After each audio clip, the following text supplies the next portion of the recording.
أعوذ بالله من الشيطان الرجيم بسم الله الرحمن الرحيم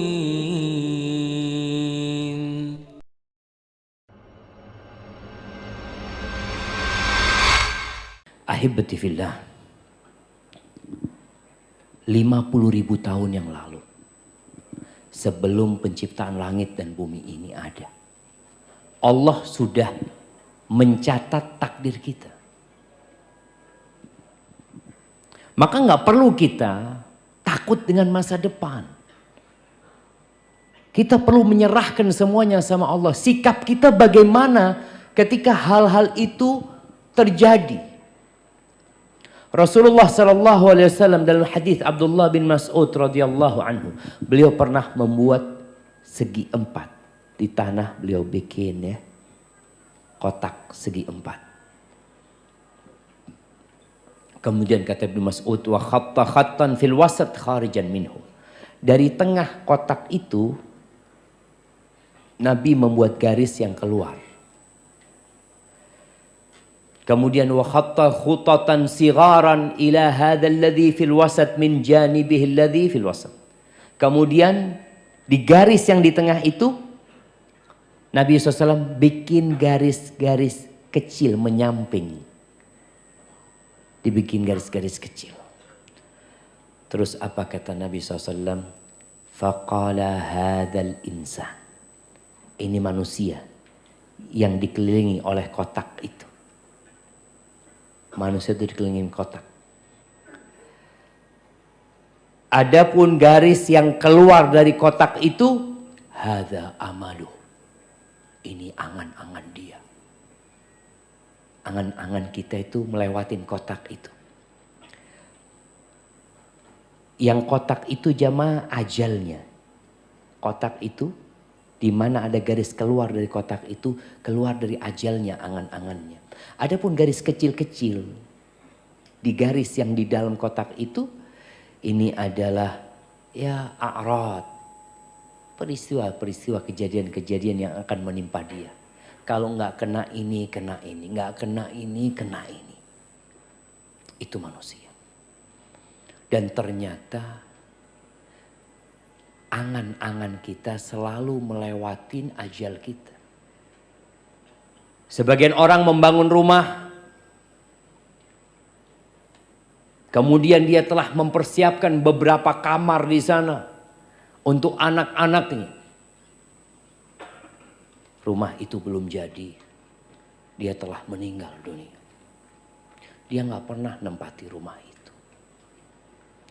Ada orang yang ingin berangkat haji, dia kumpulkan harta, dia tabung, dia daftar, bahkan sudah dapat tahun keberangkatan. Tapi ternyata dia juga tidak pernah berangkat haji. Semuanya ada di tangan Allah. Allah memberikan informasi kepada kita tentang apa yang bakal menimpa kita. Informasi ini penting. Antum kalau dikasih tahu mau kemana? Mau ke puncak. Baik, nanti antum kalau mau ke puncak itu jalannya buka tutup. Terus gimana? Ya paling tidak antum ada makanan di mobil. Terus pom bensin sulit di sana kayaknya kalau sudah masuk ke dalam sana. Harus full tank. Oh gitu. Informasi ini bermanfaat kan? Sehingga kita mempersiapkan diri. Allah memberikan informasi kepada kita di surat Al-Baqarah ayat 155. Apa kata Allah? وَلَنَبْلُوَنَّكُمْ بِشَيْءٍ مِّنَ الْخَوْفِ وَالْجُوعِ وَنَقْصٍ مِّنَ الْأَمْوَالِ وَالْأَنْفُسِ وَالثَّمَرَاتِ وَبَشِّرِ الصَّابِرِينَ. Kata Allah, kami benar-benar akan memberikan ujian kepada kalian. Dengan sedikit rasa takut. Rasa takut itu ujian. Takut dengan apa yang akan terjadi itu ujian. Yang seharusnya membuat kita jadi lebih dekat sama Allah Azza wa Jalla. Walju'. Allah katakan kami akan berikan ujian kepada kalian. Bala bentuknya kelaparan. Sebagian kita mungkin gak pernah lapar. Tapi ada sebagian lainnya, orang-orang yang mungkin hidup di sekitar kita, dia gak tahu besok makan apa. Bahkan kadang-kala sehari makan sekali ya. Mungkin ada sebagian yang hadir di sini tapi kawannya gak tahu. Tapi Allah memberikan informasi, ujian itu akan Allah berikan. Wa naqsin minal amwal wal anfusi wat thamarat. Dan akan diuji kekurangan harta.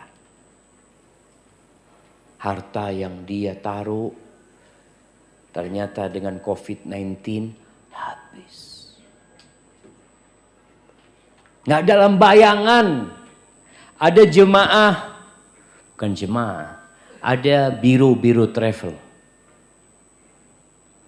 Ada yang pernah mengatakan kepada Ustadz, bisnis yang menjanjikan, yang insya Allah tidak ada ruginya, apa? Umroh dan haji.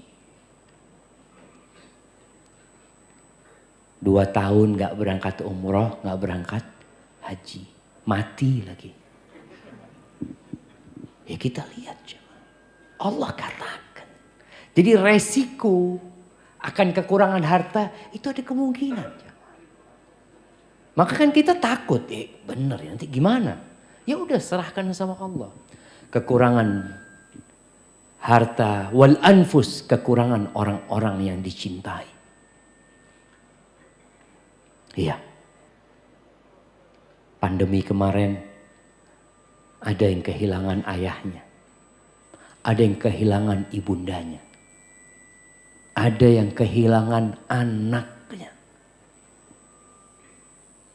Ada yang satu keluarga hilang dari muka bumi ini. Allah sampaikan itu. Kekurangan ini ujian jemaah. Ada seorang manusia yang dia dikasih anak laki. Anak laki itu meninggal. Dikasih anak laki-laki. Anak itu meninggal. Kemudian dikasih anak perempuan. Sampai besar anak perempuan itu. Sampai menikah. Meninggal juga. Kemudian dikasih anak perempuan juga.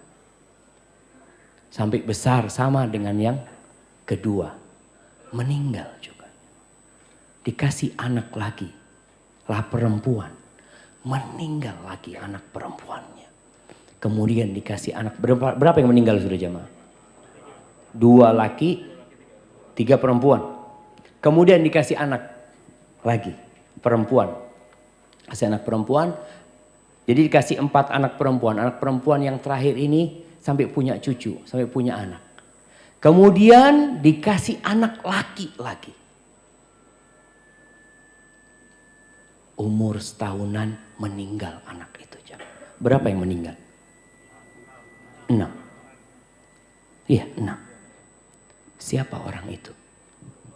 Rasulullah SAW. Allah kasih ujian buat Nabi. Melihat anak-anaknya pergi meninggalkan Nabi SAW. Cucunya juga pernah meninggal dunia di tangan Nabi SAW. Terakhir yang namanya Ibrahim. Gimana gembiranya Nabi punya anak laki saat umurnya sudah 61-62 tahun. Beliau datang menyambut kehadiran anak laki-laki itu dengan penuh kegembiraan. Beliau informasikan kepada sahabat-sahabat, aku dikasih rezeki anak tadi malam sama Allah Azza wa Jal. Samaituhu Ibrahim. Aku kasih dia nama seperti nama bapakku Ibrahim alaihi salam. Kemudian anak itu pergi meninggalkan Nabi di tangan Rasulullah SAW. Supaya kita sadar bahwa ujian itu menimpa semuanya. Gimana nanti, gimana? Serahkan sama Allah. Wathamarat, kekurangan buah-buahan. Wabashiris sabirin, berikan kabar gembira kepada orang-orang yang sabar. Ketakutan kita dengan musibah-musibah yang disampaikan sama Allah, yang mungkin saja menimpa kita, seharusnya membuat kita lebih sering berdoa. Ketika kita keluar rumah kita, kita ingat Bismillah tawakkaltu ala Allah. Karena boleh jadi kita ditabrak jangan sama orang. Boleh jadi kita yang nabrak. Ada orang yang takut naik motor, kenapa? Gimana kalau nanti anak ditabrak? Dia nggak akan pernah naik motor. Ada orang yang trauma seperti itu. Tapi seharusnya ketika engkau takut, engkau tahu ada orang di pinggir jalan, nggak naik motor, nggak naik mobil, minum teh ditabrak sama orang. Kalau kita ngelihat kejadian itu, apa besoknya? Anak kayaknya nggak mau minum teh di pinggir jalan. Udah, nggak. Kenapa? Itu kemarin ada yang ditabrak. Apa kemudian kita akan seperti itu? Melihat orang yang goes, ya Allah Ustaz, ada orang goes, Ustaz. Jatuh ditabrak truk Ustaz. Naudzubillah, anak jual sepeda anak sudah. Enggak sudah. Haibatibillah. Yang namanya musibah akan datang dimanapun kita berada. Tugas kita adalah mendekatkan diri kepada Allah Azza wa Jalla. Semakin takut. Karena kita yakin semua berada di tangan Allah Azza wa Jalla. Qulillahumma malikal mulk. Tu'til mulka man tasha wa tanzi'ul mulka mimman tasha wa tu'izzu man tasha wa tudhillu man tasha biyadikal khair innaka ala kulli syai'in qadir. Katakan, ya Allah, malikal mulk. Allah pemilik semua kerajaan, Allah pemilik semua kepemilikan. Kita nggak punya apa-apa. Engkau berikan kekuasaan kerajaan kepada siapa yang kau kehendaki. Allah cabut, engkau cabut ya Allah dari siapa yang kau kehendaki. Engkau muliakan siapa yang kau kehendaki. Engkau hinakan siapa yang kau hendaki. Biyadikal khair. Semua kebaikan itu di tanganmu ya Allah. Semuanya. Innaka ala kulli syai'in qadir. Engkau maha kuasa atas segala sesuatu. أعوذ بالله من الشيطان الرجيم بسم الله الرحمن الرحيم